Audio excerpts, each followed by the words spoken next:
This is A Silent War Within, the podcast dedicated to confronting the unseen mental health battles carried by our first responder I literally and healthcare walked into the heroes. doors. This show is about real stories, real struggles, and real ways to survive the storm and come out stronger on the other side. For too long, stigma has kept you silent. But this is your space to bravely break that silence, share vital insights, and build a community where your well-being truly comes first. Because your service deserves unwavering support. Guys, can I tell you how excited I am today to have somebody that previously to this movie releasing, I did not know existed, but I'm really glad that I do. Obviously, welcome to A Silent War Within, where we talk about all things mental health related in the healthcare world, as well as emergency services, fire, police, first responders, dispatchers, all the things. We're excited that you guys are listening to us. So thanks for doing that. Patrick, and I'm not going to attempt to butcher your last name, so I'll let you say the last name. Pianezza. Yeah, I totally would have missed. Pianezza. I like it. Yeah, but you're one of the writers for Code 3, right? That is correct. It is my baby. The movie that everybody loved. It was probably one of the realest forms of EMS that I have seen. It had all the dark humor and all the things that we love. What a great movie. Well, thanks for writing it, man. That's awesome. So I'm glad you guys enjoyed it. Yeah, we did. Super excited to have you on the show. But as always, we start off the show with kind of the introductory stuff that we just did. And then we really want to know the man behind the movie, right? So we want to get to know people. That's what the show's basis is. I've always felt like that people's stories carry so much weight and can bring so much hope to people when they realize that even people in prominent positions have gone through a little bit of life and a little bit of experiences that may not always be the best. So tell us about some of your background. It's pretty unique. You were born in Central Illinois to immigrant parents.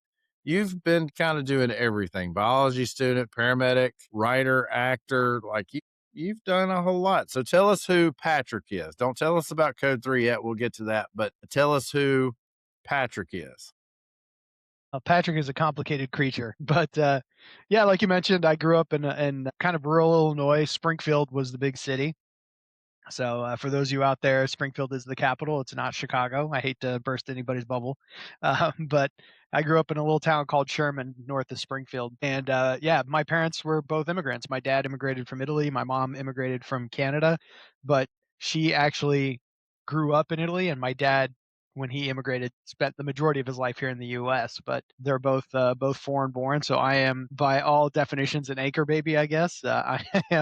I was born here in Springfield, Illinois. Like I said, grew up in Sherman and was a typical childhood, nothing really extraordinary. My brother, it was a competitive soccer player, so he was much more athletic than I think I will ever be. And we traveled around the Midwest with his soccer games and things. And yeah, I went to high school there, had no idea I was going to get into EMS, and I always wanted to go be a doctor. I was one of those kids who had a really great pediatrician who just kind of had no idea what work was, but I was like, this is cool. I like what you do. How do I do that? And so that was always kind of where I was headed. And my mom was a physical therapist, and my dad, as a small business owner, we had a bakery growing up.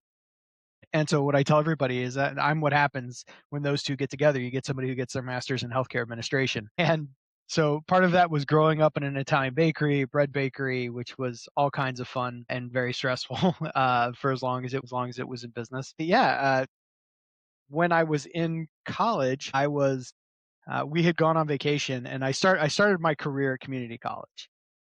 So we had left, and when we came back, this is, for anybody who's under 40, I hate to tell you this, but course catalogs used to be on paper. They weren't available on the internet. And we had come back, and because of some stuff that had happened at the college, the biology classes, or I'm sorry, the majority of the lab courses had been canceled or rearranged because the school decided to do some sort of construction, unbeknownst to us, or unbeknownst to me. And I was a biology major, so as you can imagine, I came back kind of freaking out, trying to figure out, how am I needed to be full time to stay on my parents' insurance. And so I'm just madly flipping through this course catalog and just looking for hours for anything that's booked, because now it's August. Classes are starting or had just started. And I look down the column and I see 8. I'm like, oh, that's perfect. And I look over and it says EMT. And I was like, perfect. That'll be great. And I was like, I'll just need it for one semester. It'll make me full time. And the other part too was in my brain, I was just like, well, if something bad happens, maybe I'll be useful. And that was all of the thought process that went into me getting into EMS. And that's how I got started. And and it ended up becoming a passion. I went straight to paramedic. I was one of those zero to heroes, but I was working. I was actually too young to work on the street, so even if I wanted to, I couldn't get experience, because at least where I was at, you had to be 21 to drive the ambulance, and I was not. However, I was really fortunate. One of my mentors and basically got me a job at the local hospital at the emergency room. So I worked night shift as an ER tech while I was in paramedic school. So yeah, night shift equals less administrators, more chances to play and do things typically you would not be allowed to do to grow your skill set. And that's all I'll say according to legal counsel. And went all the way to paramedic school and got my cert and went from there. And then from Illinois, I got my associate's degree in biology. I did complete that. And then the paramedic program was non-degree. It was a certification program. So I have basically 2 degrees. I have an associate's of biology and a certificate of completion for paramedic.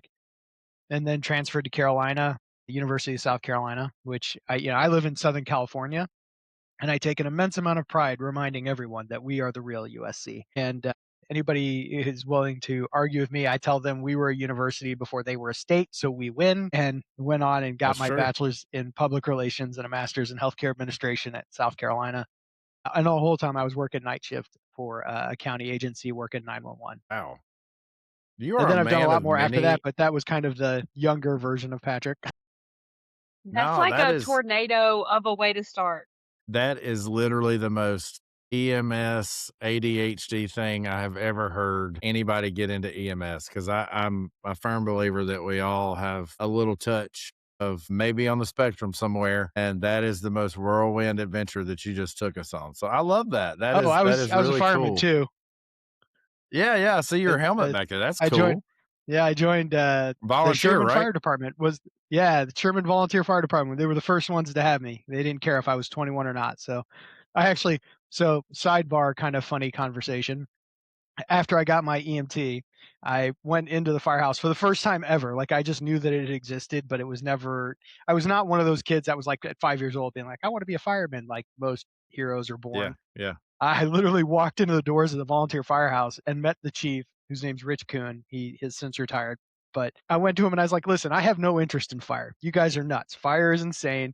I just want to use my brand new shiny patch and I want to do the medical stuff. He put his arm around me and he said, son, what's that sign say out there? And I was like, it says fire department. He goes, damn straight. If you're going to come here, you're going to be a fireman. And so I went through the fire academy as well. And I'm grateful for it. It was a lot of fun. And I really enjoyed the fire side too. So I judged before having any training or exposure into it. Yeah. And then did Yeah. that for almost 4 years. It is fun. Well, MaKayla, take us into what you have to talk about. Take us into your part. I want to hear what you have to say and how you spin this up. I always love how MaKayla has a very interesting way of taking my scripts and spinning them into hers. I have no idea how it happens, but she does it every show, and it always turns out to be absolutely fantastic. So let's see what you do with this one. So you're on. Just for all the people listening, and Patrick, I'm sorry. A lot of people prepare for these questions because they've read over our stuff, and it just goes out the window. Yeah. So, all right. So, Patrick, you told us right before we started the podcast that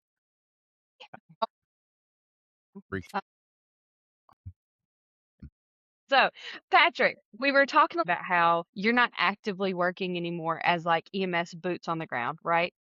Yeah, that's true. Yeah, I haven't And done you that do in quite a some, while. yeah, and you do some like site stuff on Hollywood for like the medic scenes and stuff like that, right? Yeah, I've consulted a little Mostly, bit. Yeah. mostly administration now, though, right? Yeah, I've kind of gone into the boring side of the house. I do program management now for health systems. Boring. It's a lot of fun. It's different. It's much, much different than 911. Yeah. So definitely in the show, I feel like it's a lot of like kind of us versus them, some play on that a little bit, which I really like. I mean, a lot of healthcare workers feel the same way. So now that the tables have turned, how has your perspective changed from like going to a leadership side versus boots on the ground? Well, I think part of it is the understanding of the scope of leadership to the frontline provider. And I'll be 100% clear, as a 19-year-old, 25-year-old guy provider, I did not have the wherewithal nor the appreciation for what leadership has to do, just because I was young and naive. And I won't speak for all. I'll speak for myself. As a provider working 911, like, I care about exactly what's in front of me. Like, I want to make sure that my patients get the best care, my community is taken care of.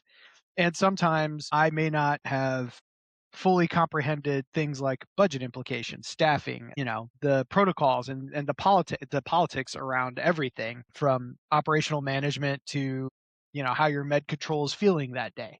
Because, as a paramedic, I was very focused on right care, right time, right route, right dose, all that stuff that, we are very, very good at. But the operational side of things that keep the lights on and allow us to function were things that I never gave a second thought to. And I also, again, I will only speak for myself, everything seemed super simple. Like, I was just kind of like, well, duh, if you fix this one thing, everything gets better. That's just absolute immature thinking in respect to not having any worldly experience about how things get done. So that's the biggest thing, I think, for me, where you start looking at how has my perception changed. It's like, well, now when we make a change in policy, procedure, protocol, it's like, well, why is that?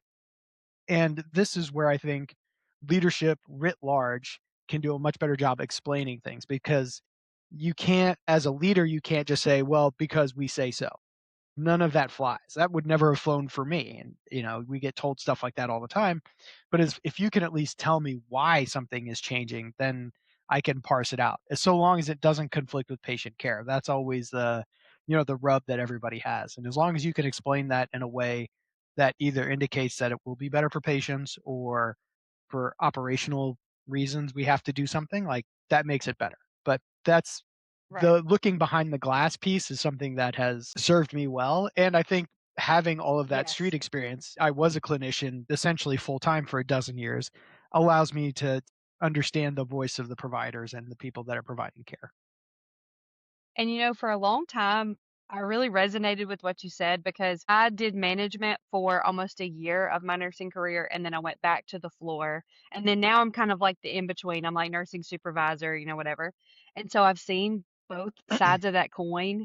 And I harbored a lot of resentment and anger towards the management and the hospital and the leadership, because unless you do step into the other person's shoes and you see why things are done this way or why we can't have all these great things we want to have immediately, it does change your perspective on things. So I think that that is a good thing you pointed out. Yeah, I think the biggest thing is understanding, and I've said this before at other talks, is almost every decision, not all. I mean, there are people out there that nobody likes, but by and large, everybody is operating from their best intention. Now, whether they can articulate that or tell you about that in a way that is meaningful and resonates to you, almost no one that I have met is making a decision just to make your life harder.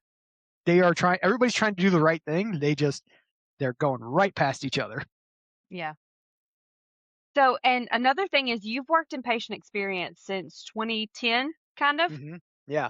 So when you're making movies and you're writing stuff like Code 3 that can be a little taboo to, the normal lay person, what goes through your brain when you're making that? Are you thinking about like the clinical side? Or are you thinking about like the HR or like the political correctness side? Like what goes through your brain?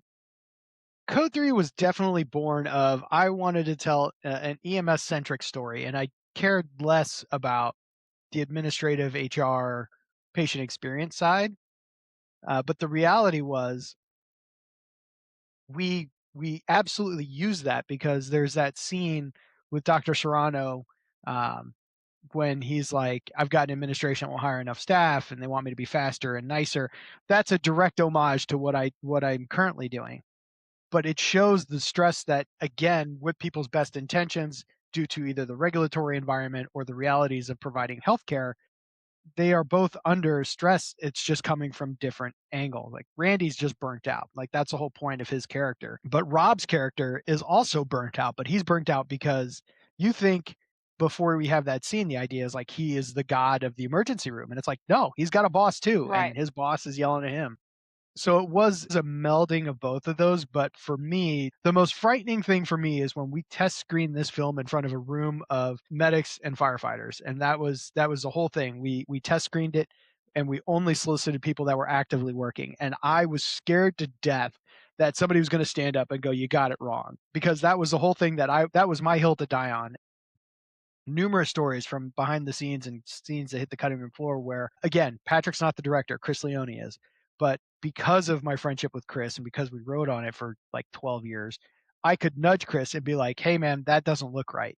And then he would call cut and I'd go over there and coach the actors on how to do it right. And they were fantastic to do that. But that's why it comes off as so authentic is there were scenes where we did multiple takes to make sure that it looked right on camera. Yeah. And I know I'm probably not the only one. I love Rainn Wilson. I feel He's like great. he is my spirit animal from The Office. I'm so like, this is my spot. These are my things. Don't move my things. So I love his character. But yeah, so it was probably awesome getting to work with all those actors and things like that. So how did you switch your brain from the clinical side to now I'm like coaching people on how to act in front of a camera who've never been in front of a camera before or never done like medical scenes like that before? So that's actually a really funny story. It's very, very different because I approached it as a clinician. I'm an educator at heart. I love teaching. I used to love teach CPR classes and CERT class, all that stuff. Like I'm geeked out about trying to teach other people. I love it. And the reason I say this story is really funny is we had a couple of days where we trained them up and I've told that story multiple times and it gave them kind of a taste of what it's like in 911. To the question that you're directly asking, one of the funnier things was the baseball scene here. You know what? I'm going to spoil it. I'm sure people who are listening to this podcast, they have to have seen the movie by now. They've seen it, yeah. Yeah. So the baseball scene where we're doing where we're having a pediatric cardiac arrest. I was very lucky. One of my old partners, the guy that the character Mike is named after, happened to come on set. He was there that day visiting me and he's actually in the background. He's one of the background actors too. We got him in the movie. But we were kind of like, all right, we have to train Rainn, Rel, and Amy how to look proficient at not just CPR, but the whole scene. And so, yeah, Right. Mike and That's I a walk heavy off. scene. Yeah, and it's not only is it medically complex, but for lay people to look convincing as proficient medics, that takes practice. Yeah. And so, like, I had almost an hour and a half with them before we turned the cameras on, which is insane in Hollywood. So Mike and I run off and we're like, all right, so here's the scene. We're going to run through it. And like I said, Mike and I used to work together. So we kind of bust into our old rhythms again. After about the second time we ran the scenario, we were looking good and felt pretty good about it. So we were like, cool, let's go take it to them. Take the stretcher and all the stuff. We're like, all right, guys, pay attention. Here's what you're going to do. And we go through the whole scene. Here's the backboard, the PVM, the monitor. Somebody's doing CPR. We'll go through the whole thing. And we feel really good about it, right? And we're like, all right, cool. Any questions? And the whole And thing, they're too, like, is like, yeah, exactly. And the other part was we were treating it like the NREMT, like the skill set. So we're narrating all of our care. We're going, we're going to charge at this voltage. We're going to double check lung sounds. We're going to do this, and we're rattling off vital signs and everything else. And Mike and I are just kind of like, we're in the zone. Like we are paramedic supreme on this. We get done and we're patting each other on the back and all three of them just look at us and they're like, no. we're actors, bro. Yeah. And so we were kind of like both of us and myself, like this is my whole job on this movie. Like I've got three actors that are looking at us like deer in headlights. And I was like, what part of this don't you understand? We can go through like, how far do you compress the chest? Like all of this, I'm thinking of this as a clinician. And I think it was Amy who goes, I'm sure this is really important stuff. We are not that. Treat this like a dance, like choreography. And we're like, and that was the biggest light bulb for me was like, they're never going to actually, hopefully, ever have to do CPR in real life. They don't care about what the end title is going to be on this patient. Like, they just need to look right. And so we went through the whole thing again. And we had one of the PAs like write down to the detail of like right hand goes here, left foot goes here. And it was really modeled after really what you would look like a dance card. And the funnier part is the scene in the ambulance when we're transporting Vincente to the hospital, there's this scene where Amy's like writing on the notepad, kind of taking vitals or whatever. And if the camera could go over her shoulder, you would see right hand here, left hand. Yeah. It's all about the angles. I was just about to say that. Yeah. So it was one of those things Yeah. where it was really funny for me to take their perspective, because again, I'm treating this as like, well, you got to know how to do this right. And it's like, no, they don't. This is not their job. No. So yeah, but they were also very, very gracious. I've said this all the time. For anybody who's listening, there is absolutely no rule or law that says they have to do what's on the page, nor do they have to listen to me at all. Like they are creatives. They can do whatever they want. But all three of them were very invested, and Chris Leone, the director as well, were very invested in making this a real authentic EMS story. And so I'm very grateful that they would listen to me, and they would do sometimes more takes to make sure that it looked right. But yeah, I was very, very lucky to do that and to have them do that. So That's awesome. I guess I'm still searching for an answer, more so to like, what's the specific moment in your life that you said, you know what, I think I'm gonna write an EMS movie? Like, how do you get to there? So it's a funny story. This story was never meant to be a movie. It's not like I went to college for screenwriting, or even my undergrad's in public relations, which is writing intensive, but not creatively for screen or novels or whatever. What happened was as part of my undergrad, I had a creative writing course requirement, which I quite literally didn't have much of an interest in at the time. I was just kind of like, I'm doing this because, check the box so I can get my degree. And we had a beatnik professor. Whoever you're thinking of in your head is probably the guy that was standing in front of a class telling us what to do. And he threw his feet up on the desk and he said, if you want to tell a compelling story, write what you know. And I had just come off a 14-hour shift that was supposed to be 12. I almost didn't go to class that day. I was just tired and miserable. And my brain just broke. And it was just like, oh, you want a story? I'll tell you a story. And I went home and it was like I was possessed. I cranked out this 36-page short story and I burnt out and, screaming into the void, what's EMS? What's this like? What's this job? And it was terrible. Let me be clear. It was a first draft of a first draft. But it was 36-page. I turned it in, got a grade on it, and that was it. And I emailed it to my brother and my parents as a joke. I said, you guys always want to know what I do for a living. Like, here's kind of a story to give you kind of the inside peek. And that was it. It was never meant to be a script. Flash forward 5 years later, I'm out of grad school. I'm visiting my brother between jobs. I'm getting ready to start my next job. So my brother is in the industry. At that time, he was a VFX producer. And I was crashing on his couch, enjoying Southern California and kind of just waiting for my job to start. And he goes, I can't stand to see you happy. You got to write a script. I was like, I don't know anything about script writing. What do you want me to do? And he got me the computer program to do that. He said, well, you've got that short story you wrote in college. Just make that into a script. And so I said, okay, fine. So I did it begrudgingly and wrote the first draft of the movie. And again, it was absolutely awful. It was terrible, but it was a first draft. And my advice to anybody who's listening, to anybody who thinks they got a story in them, and all of you do, whether you know it or not, like, again, Absolutely. I didn't go to college being like, one day I'm going to make a movie. All of you have a story. My best piece of advice is just make it exist. Get a first draft on the page somewhere, and you can always make it good later. But if you have to tell me a story that only you can tell. And so I did it. I wrote it, and what I have told everyone is, especially in Hollywood, you have to be good. There is a bar of goodness that you got to be on. And then after you reach that bar, it doesn't matter if you're, Edgar Allan Poe or, Shakespeare, doesn't matter. You just have to be at least this good to get on the ride. Then you got to get lucky. And I got very lucky because my brother and Chris Leone were coworkers at this VFX house. And my brother approached Chris, because at the time, Chris was already a director. He had done some TV stuff, and said, hey, Chris, do you want to read a script? And Chris said, absolutely not, which is the right answer. But my brother is nothing if not persistent, and wore him down and finally got him to read the first draft of the script. And he said, well, this is interesting enough where, I'd like to, let's have lunch or something. And so Chris and I had lunch, and he said, tell me something as an outsider that I would have no idea about. And I just started to laugh. And I said, well, Chris, I know what brains smell like. And he almost fell out of his chair. And he was like, that's going to go in the movie. So that started a 12-year-long friendship and kind of working relationship with Chris. Because to be clear, prior to Code 3, like I did not have representation. I had no ins to this industry. Mm-hmm. Nobody was asking for my story. But again, because we were friends and because, well, we became friends and worked really hard on this for 12 years part-time, nobody got paid. And just to dispel any rumors, like nobody on this movie made $1 million. Like we were all, this was a small independent film, but nobody got paid till the cameras turned on. So for like 12 years, this was we'll email it back and forth. Hey, I was Yeah. thinking about this and right about that. But yeah, and that's what literally happened. And people have always asked us, like, why Rainn? Why did you pick Rainn?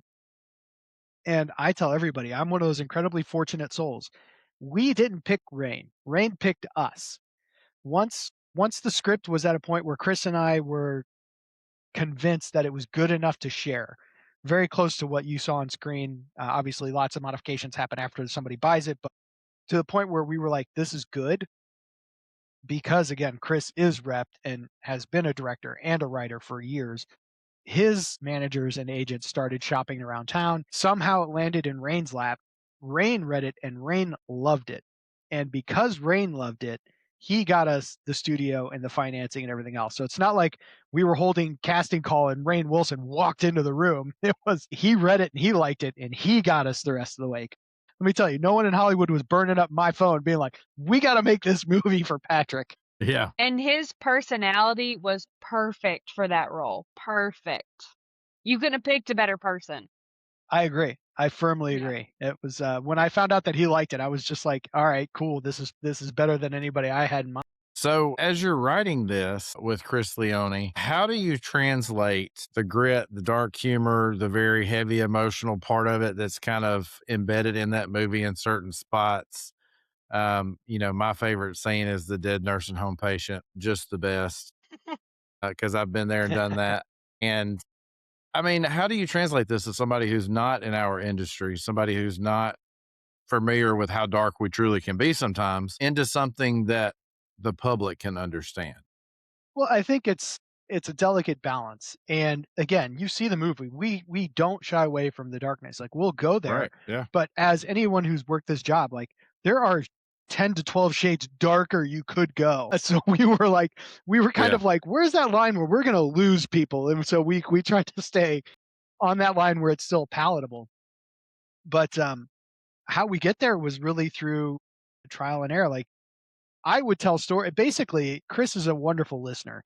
And so when we were stuck, he would basically say like, tell me a story about this. Or I was thinking about, we're trying to hit this emotional beat. Do you have stories in the back of your brain that would relate to this? Like, actually, this is how the Vincente scene came up. Chris was like, we need something that's going to crush them. And I go, anything with kids always suck. And he goes, what do you mean? And Rel actually has the line. He goes, well, what do you do when a kid dies? And I go, man, that sucks. He goes, that's it. I was like, there's nothing more to say. That's it. Yeah. Thankfully, they're not our child, and I can't I don't have children. I can't imagine that kind of traumatic loss. But let's not pretend it doesn't impact us as providers as well. And I go, I got to tell you, the only response that has ever made sense to me is, man, that sucks.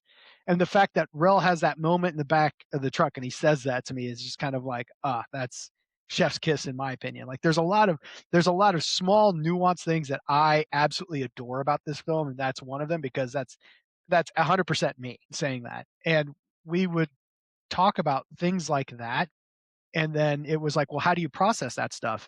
And you love the nursing home scene. I love that too. To me, it's the funniest scene in the movie. But to me, the most cathartic scene in the whole movie is the fuck everything scene. Like that was Yeah. where I was Yep. when I first wrote it. And so for me, it was just kind of like, this is, everybody's got their breaking point, and we may think, hopefully no one does what he does, but we certainly have thought it. And I think anybody who says they Yeah. don't is lying to themselves or has been doing this job for 10 minutes. But yeah, that's how we do it. It was really kind of collaborative in the, what do you think about this? And then it's like, there are stories that I would tell Chris that were just like, absolutely not, way too dark. And he's like, there's no way that's real. I'm like, that is real, but it's, Yeah. That's we the would name bounce of it the off of him game. because he had no experience. And then my brother who's a producer on the movie, he was kind of like the independent arbiter because he'd been hearing stories from me for decades. And it was that was really it. I wish I could tell. There wasn't no mathematical formula. It was just kind of like, where do we think we can go? And then ultimately, once we sold the movie, the studio and Rainn and Rel and people would be like, we don't want to do that thing. And so that obviously gets rewritten or cut. Multiple different Right. levels of like, I wouldn't call it approval, but checks and balances. But you know what I really love about Code 3? Code 3 has so many little Easter eggs that the normal person watching the show probably would look over. But like even the looks between Rainn and his partner when the doctor says certain things, I'm like, that is so us. Mm-hmm. And you know, the show has a lot of subtle hints, but then not so subtle hints to mental health, PTSD, anxiety, burnout, anger. You know, the scene where the kid dies and they're out there cleaning the truck and then, you know, they're like, "Do you want to know what happened to that kid?" They're like, "He died." You know? And like the identity loss after Rainn quits his job and he doesn't know who he is anymore. That all is like tangible things that I felt like you knocked out of the park. Oh, thank you. We worked really hard on that. Yeah, I mean, but that everything you put in the movie couldn't have even been if you know you ask someone to write a movie about first responder mental health in EMS particularly, there's no potential way you could have written it any better to describe all those issues in one movie because it just takes you on an emotional roller coaster of what people deal with just in a 12-hour shift. So I felt like y'all did a really good job with that. So when you were making the movie and you like really highlighted mental health, why was it so important for you to focus on that stuff instead of just the cause? Because we wanted to tell a holistic story and because I'm incredibly selfish. Like I have been open on multiple interviews. Like I was not a nice person. Like I tell people, I told people like when I was in college, there's like 25, 30,000 other students my age, and my best friends were cops, firefighters, and medics. Like, Houston, something's wrong. And so, you know, I was very fortunate. I was able to afford and get therapy long after college, long after when I really needed it. And I've also like I'm very very fortunate. I tell people like I never suffered with suicidality or drug addiction or alcohol abuse or alcoholism, I should say. Um, Not that doesn't make me better, stronger, tougher than anybody else out there. I was very, very fortunate. However, the personality traits, the being a general asshole all the time because it was my only personality trait for part of my life, like none of that is healthy. And so what I wanted to share with this movie was like, yes, this happens to all of us or to the vast majority of us, and there is a path forward. And that's literally just me being selfish. And that whole thing was like, I want people to know that they're not alone, but, and there's a huge but, like you have to do the work to get better. Like no one's going to come worship you just because you work 911. And if you think that's the case, then you need to get out of the field and go sell insurance. Like that's just not a thing. But we also can't shy away from it. Like Chris and I have said before, we're not scared of taking the swings. Like we come out of the gate in the first scene talking about pay. We talk about the burnout. We show the emotional impacts of the job. That doesn't mean that Patrick is the end all be all savant and could tell you the answer to all these questions, but we do a disservice by brushing these under a rug and not highlighting them, or at least bringing the awareness to a point where people have to discuss it or talk about it. Right. And I really love that first scene because you can make more at McDonald's flipping burgers than we do flipping your grandma, you know, or getting your grandma off the floor, a lift alert, you know. So, I mean, that's just a matter of the fact. So, when you were making Code 3, was this kind of like a love letter to yourself with your own journey with your first responder mental health? I love that you use that phrase because I have used that phrase multiple times. This movie is my love letter to EMS. It always is. It's like if there was a movie I could show 19, 20-year-old Patrick, like this would be the movie. Because part of this too, and people don't believe me when I tell them this, is this film is also intended to be a recruitment mechanism. And I think the reason I say that is I want to give people an authentic view of what EMS is like today, right now. I'm not saying it can't get better, and I hope it does, and I'm happy to help any organization that wants to. But if you watch this movie and you're like, wow, that's tough, and I still feel moved and I still feel like I want to be a part of something, at least you know kind of sort of what this is going to be like. And obviously different organizations function differently, yada yada, but it's meant to be. That's why we were so strict on the authenticity and the truthfulness of it. Is like, I hate movies where the the first responders, all of them, fire, EMS, police, they put a cape on, everybody lives, and the world's a better place, kumbaya, sunrise, and everybody's great. But I also I don't want the superhero worship. I don't want people thinking that everybody lives. I want you to know, like, this job is like any other job. It is amazing. There is a nobility to EMS that I think no other job provides. Full stop. I've loved EMS. I've loved every minute of EMS. It has not always loved me back. Comma, if you see something like this and you're drawn to it, great, but you should go in with an authentic idea of what this job is going to be like and prepare yourself for the impact that this job can have on you. And like I said, the other part of that is solely your responsibility. And when I say you, I mean the royal you, the person who's listening to this. It is on you to make sure that you have the resources you need to cope with the fact that you are going to see some horrendous things if you do this job long enough. Right. And I don't advocate that, but it is a reality of working 911. And you have to be prepared Yep. for that. If not, you're setting yourself up for failure. I think you did a really good job writing Rainn's character because in the beginning, he's this burnout, EMS provider that has all this dark humor and this sarcasm and this grunt and this rough around the edges and hates students. And so many people can identify with that because a lot of us are that person. But then by the end of the movie, and when he, gives his 2-week notice and he goes to try to do something else and he has that identity crisis, it really does show you that it does pay off working on yourself as a provider in your care for others. And when you take time to care for yourself, when you come back, you can give your patients and yourself a better working environment for yourself. Would you say that's true? Absolutely. Yeah. I mean, I went through a very limited part of that. Like after grad school, and I had, a big, important my first real big administrative job where I was no longer, touching patients directly, providing care. I absolutely felt that pang. That scene where he watches the ambulance go by was me going home from work like daily. It was like, I know Yeah. how to do that. And I'm really good at that. And I miss that. And now I sit behind a computer, arguably getting paid much more than the guy who's driving that truck, unfortunately. But yeah, that kind of stuff really, really pulled me. Now, where I was very lucky is, like, even in the administrative roles where I was at, I was able to make decisions that impact literally hundreds of patients by one decision, as opposed to, like, am I giving the right drug for this one person sitting in front of me? But yeah, there is that. I still, I mean, look behind me. Like, these things still exist. They're still part of who I am. But I don't tell people, like, coming at the gate, my first words, like, I'm a paramedic. I'm not. I used to be. But yeah, I mean, it's always part of who you are. Yeah. And you've seen like the human resources, kind of the informatics and the more educational side of things now instead of like the boots on the ground. Why would you say the mental health side of the provider is your primary focus right now? I think all of EMS is one HR meeting away from crumbling. So true. That needs to be our thumbnail for this video. Yeah.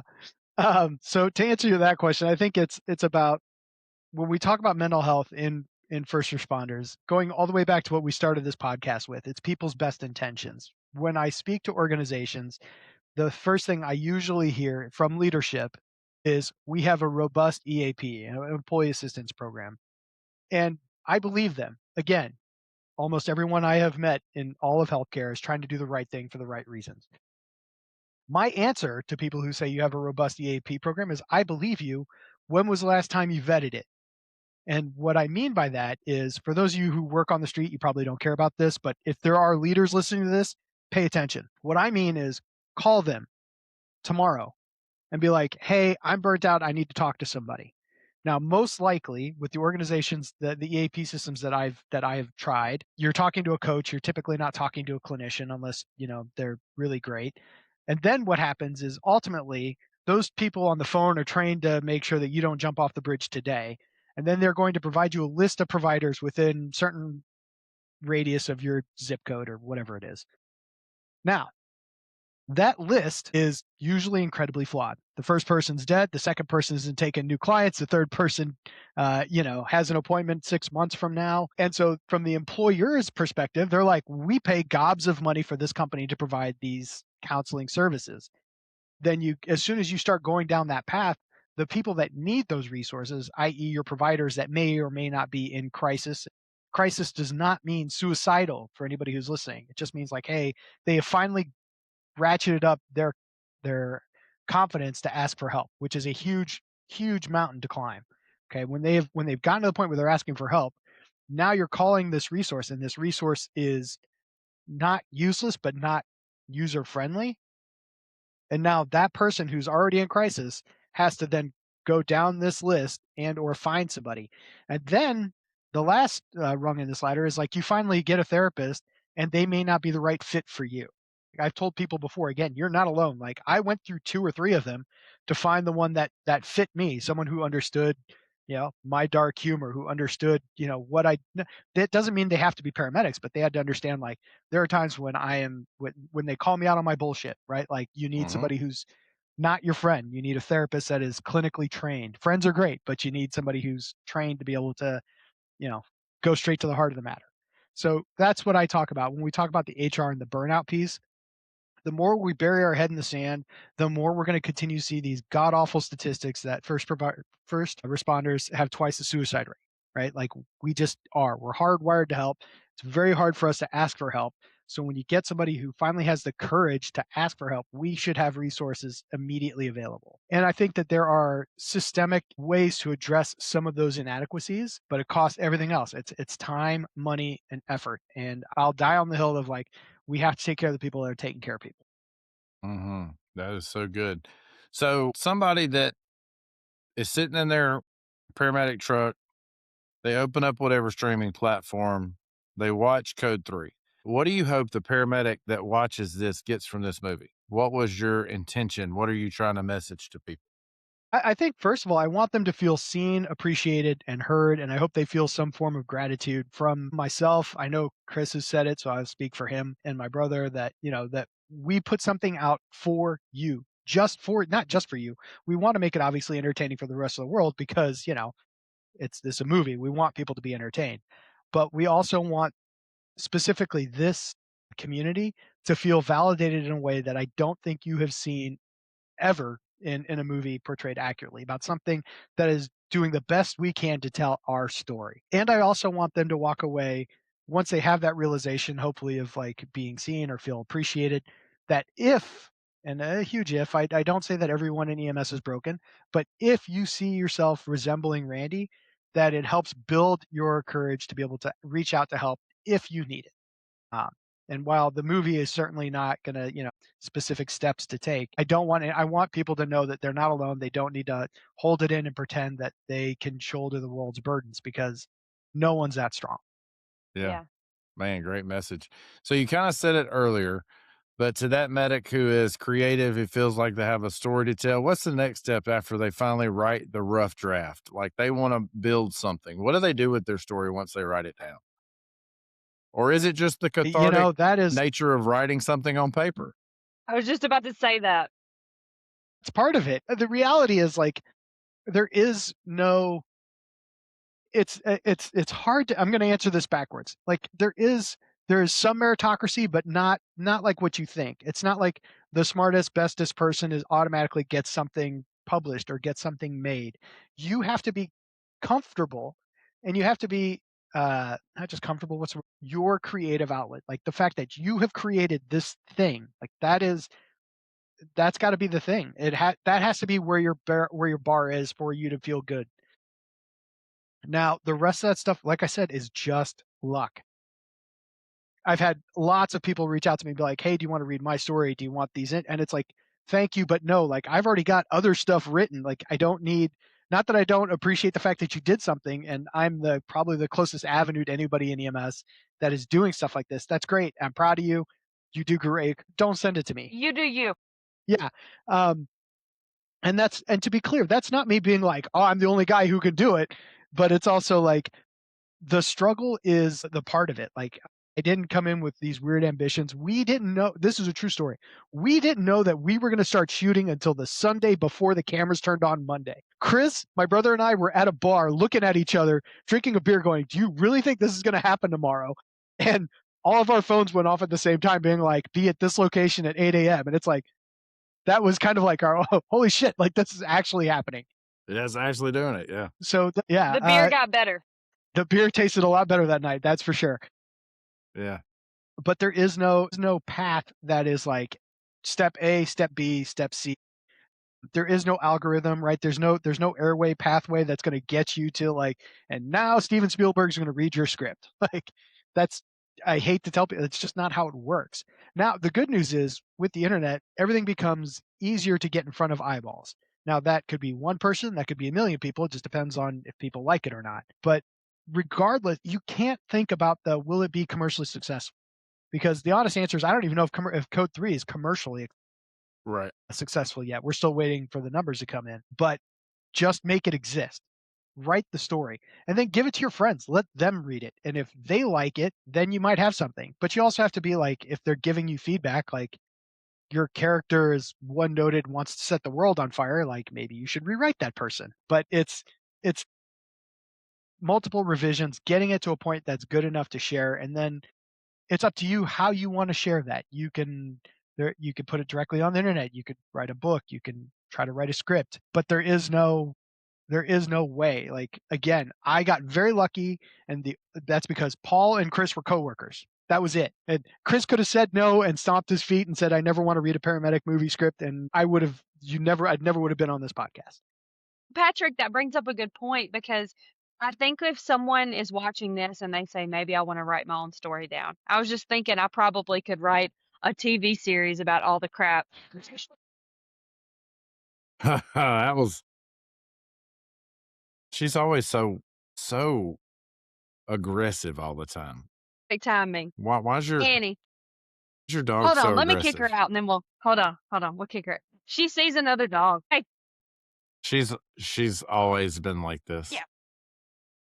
she sees a Doberman outside in the window. She's usually pretty chill.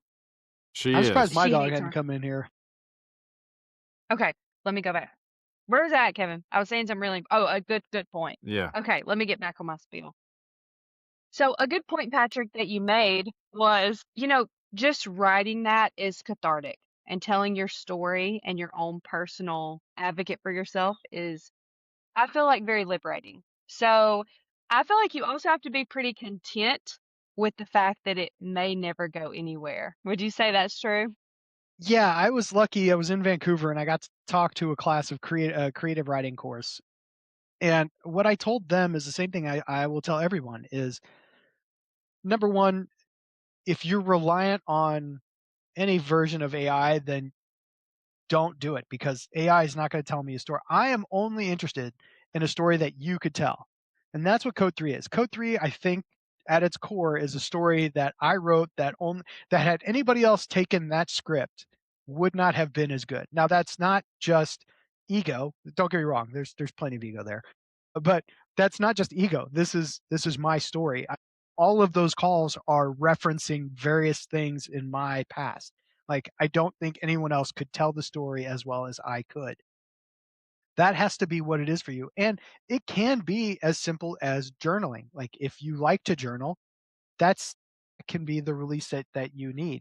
If you have ambitions for it to be, a multi-million-dollar movie or novel series or whatever, understand that there is no light switch to there, and you are statistically likely to be disappointed. You just have to be content with the creative outlet that it is.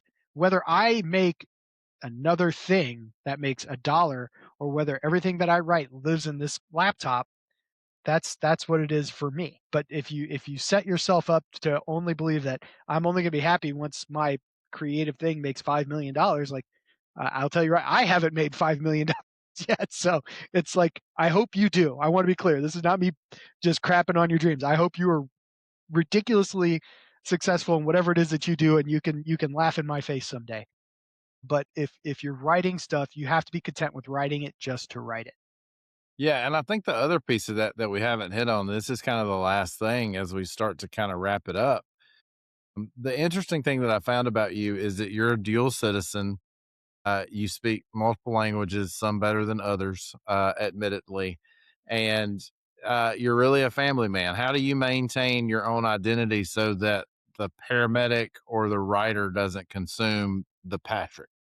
I mean, it's really about the people you surround yourself with. I'm very, very fortunate. My wife doesn't put up with me whenever I get on my high horse and tell her what a celebrity I am, and my dog certainly doesn't care. So it's those are the fun things. Yeah, it's very cliche. It's enjoying what you have. Um, and not getting too far over your skis. Like, of course, I'm ambitious. Of course, I'd love to do a second movie or a third or a novel or something like that. But how do how do I keep everything in check? Like, I'm very fortunate. Like I said, I grew up.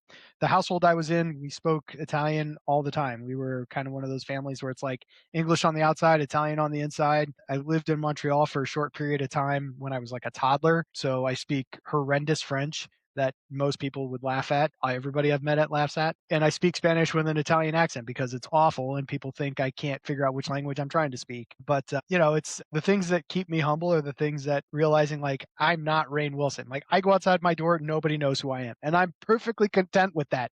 I don't expect people to be like, oh my God, that's Patrick, right? Like that's not what this is. This is something where I think I'm very understanding of how lucky I was to do this one thing, and I'll always be grateful for it. I'm never going to say it's bad or, humble pie, but I got to do this thing and it's awesome and I'd love to do more. But this is great for what it is, and I'm very happy to have at least one thing that's extraordinary.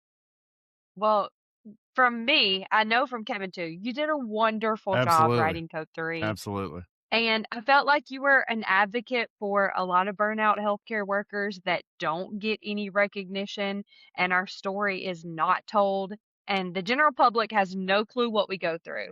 So, from me, from the bottom of my heart and our hearts from all of us, please know that it was very greatly appreciated and I feel like really needed. So, thank you for that. Thank you. Also, one more thing I love to ask, it's my favorite question. For your mental health, at the end of the day, what do you do to refill your own cup?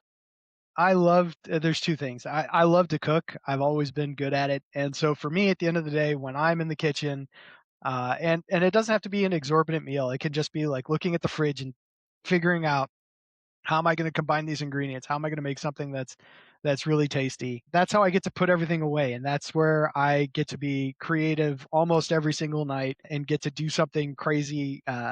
I have this joke with my wife sometimes, like if it's just leftovers, I have no idea what I'm going to do. I'll just tell her like I'm going to mad scientist dinner, and sometimes it's fantastic, and sometimes it's like let's order a pizza. But that's one of the things that I love to do. And then I've got a 2-year-old corgi who is great to wrestle around with, and no matter how bad things get, I can just roughhouse with him, and life seems to get a little bit better for 5 minutes. So I those are the love little that. things that I like to do. Yeah, that's great. That's such a unique answer. Well, I always give guests the opportunity. Tell us where we can find all your things. Tell us where we can stream Code 3 currently. Give us your shameless plug. I do love a good shameless plug. If you want to see the best EMS movie that has ever existed, now That was we pretty are good. That was we if great. you're You should have went with that. Existed. I mean, ever. Nothing will ever get better than this. This is I the mean only that movie was that should, unless I'm writing the sequel, it's going to be Tretno.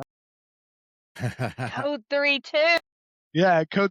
My favorite so far. Sidebar. My favorite thing is like some people have asked me like, when are you writing Code 4?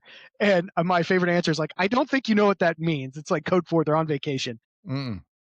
Yeah. So anyway, getting back to your to the question, like Code 3, if you are in the United States, it's on Hulu. It's streaming on Hulu. You can rent or buy it on Apple or Amazon. You can get a physical DVD on Amazon. And if you're in Canada, you can stream it. It's on Netflix. We were the number 2 movie on Netflix for a little while in Canada. And That's if you're awesome. somewhere else internationally, the honest answer is I don't know, because there are multiple distributors out there, and you'll have to search for it. I don't know where it exists. But more importantly, I end every single interview with this, and that is for anybody who's still out there doing the job, who's working 911 in any capacity. And I don't care whether you're EMT, paramedic, field nurse, flight nurse, whatever, dispatcher, fireman, thank you for what you do. I know for a fact you'll never hear it enough. And I want to make sure that if you hear it from no one else in this month or this year, you're going to hear from me today. Thank you for what you do because it matters. You're making a huge impact to your community.